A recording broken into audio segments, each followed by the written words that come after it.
Hey guys, it's Ben the Coin Geek, and today I want to respond to a message from Green Mountain Grandpa who says, what would help me is finding out how dealers buy coins.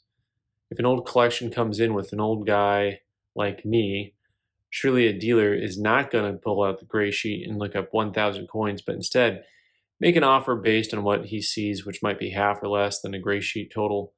The poor old guy, me, never had a chance to buy at prices as low as gray sheet bid, never mind at half or less of gray sheet. And now, when selling, he will be offered an amount based on the value of his few key coins, and the rest is sort of thrown in for nothing. I can hear it now. I don't need a 90 proof set. I don't need 1970 to 1999. The raw '09S Indian might be genuine, but I won't really know until it's graded. Looks like a lot of those Morgans have been cleaned. That's a real nice Type 1 Buffalo, but I have a drawer full. No one is buying right now, Ike's right now. You shouldn't have bought so many. I could go on and on, starting with 3 Wiz Standing Liberty quarters I bought as a 10-year-old from a dealer at a local monthly coin show who wouldn't take them back when an adult club member told me they were polished. Or, yes, honey, I'm sure those raw trade dollars are a good deal. Hope they're real. So what's the real story about how dealers buy coins? Curious old guys who have collected coins since 1959 want to know. So thanks, Green Mountain Grandpa, for how old are you? Is that what everybody else wants to know? Thanks for the question. It's a nice little write-up, and it touched on a lot of different points that I think it's good to talk about. It leads into lots of different things, some of which are for younger collectors to consider what they buy and how they buy it and who they buy it from, and the possible future value of coins. And that's all not what you asked me. So I'm going to get a little bit towards some of the things that you said. So there's lots of ways to unpack this, and let's go ahead and start with looking at the value of different coins. One of the things that you're going to find out when you look at coins is that the more saleable something is, the more popular it is, the more likely you are to get close to gray sheet for it, and the more likely that gray sheet or some other price guides might matter. So if you get a bunch of bulk wheat pennies, they are bulk wheat pennies. Generally you can sell them for 2 cents, and we sell them for 4 cents and buy them for 2 cents, right? There's a double the price range kind of thing. We buy bulk world coins for maybe a couple bucks a pound and sell it for like $5 a pound. And so, but it's just the type of material that it is. Whereas, you get to the other end of the spectrum where you're dealing with bullion deals, and maybe it's only a couple percentage points one way or the other. And, a better date coin that you may work on 5 or 10% on. And all those things I think are good. There's just different parts of the market, right? So, some of the things that I want to address is that you never got to buy stuff at half of gray sheet, which may or may not be true. One of the things to be aware of is there's going to be buy sell, there's going to be wholesale and retail prices on stuff, and that is going to be the case up until as long as there are dealers around. Now, having said that, some of you can get mad at the fact that there's dealers around, but you got to realize that plenty of dealers are really good. Good dealers are good for the hobby. It simply is a thing that they are oftentimes a wealth of knowledge and information. They can tell you accurately what the market is for something, sometimes even more accurately than some of these price guides can.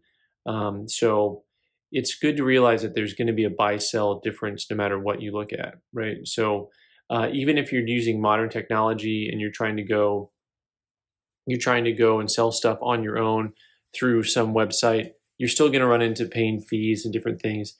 And then there's also no guarantee that you're going to be able to sell something. You're also going to find out that there's actually a lot of labor involved in trying to sell all of your coins. This is a part of it that you need to be aware of. So I didn't actually answer the thing about the half of gray sheet. If you've been collecting since 1959, you had a very good chance to fill up your Mercury Dime album, your Roosevelt Dime album, your Washington Quarter album at face value. And now you have an album of coins that you paid $5 for that is worth $150. or something along those lines, right? So, true, it's not all going to be worth gray sheet, but it doesn't mean that you're going to lose money on things. Also, something I'd like to point out about the hobby is that even though there's a wholesale retail spread, you're also got to realize that it's better in coins than a lot of places that you can have as a hobby. In other words, a lot of hobbies are still consumables, which means you're just spending money to go do something and there's zero return on your money. It always gets me back to the comment that coin collecting is not indeed an investment, it is a hobby.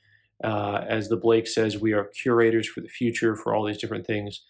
To get on to your email about all the excuses, I laughed because when I read it, I had to read it to everybody because I'm sure I've heard every one of those, and I'm sure I've used probably half of them myself. So, um, yeah, listen. Once again, it has a lot to deal with who you deal with as to how you're going to get treated. I've had transactions where I have dealt with people and I gave them a price on something and they went and checked somewhere else and they came back to me and they said, you know what? They walked back in the door and I said, oh, I see we were the highest bidder. And they said, no, you weren't. And I was like, oh, I was waiting to find out what happens next. They say, I'm going to sell it to you. Even though I wasn't the highest bidder, they're going to sell it to me because they got treated properly. And the other place was snooty or rude to them. And, kind of like the comic book guy from The Simpsons, no, you don't know what you're looking at. No, you may not touch it. So supply and demand is still a real thing here, guys. So supply and demand, you're looking at proof sets from the 70s, 80s, 90s. A lot of it doesn't have a lot of demand right now. That's not necessarily the fault of the dealer. There's not a lot of collectors left in certain areas. There's truth to the fact that if a dealer has a lot of something, he's not likely to pay as much unless it's an area he specializes in, and he'll just buy them all day long, right? So those are fair things. So when I say who you sell to, if your local coin shop, the guy specializes in ancients or he specializes in paper currency, and you bring in a bunch of Morgan dollars, maybe he'll pay you. Well, he's going to probably pay you less than if you went somewhere where they bought Morgans regularly. And so there's been plenty of times where I've had people bring stuff in and I said, yeah, I'm not the guy for that. I don't specialize in, choice uncirculated Iranian currency or whatever it may have been, right? So so it depends on who you deal with. If you want to take the time to sort your coins out and deal with different dealers, you can. If depending on where you live, some of you have that option. Some of you, I realize, don't have as good of options because you don't live in a place where you have multiple coin dealers that you can deal with and that you can trust. The second part of this message had a lot to do with getting taken as a young kid. Whizzed coins from dealers or at the coin club. I can't tell you how many guys I know who tell me that they stopped going to the local coin club because it was basically a bunch of old guys taking advantage of children. So that really resonated with me because I hear that actually a lot from especially guys in their 60s, 70s, and 80s who said when they were younger, they just, they didn't like what they saw.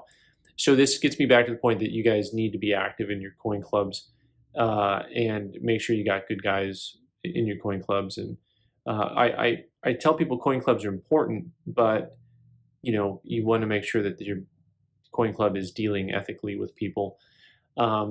So anyway, the real story with how coin dealers buy coins, it depends on their local supply and demand.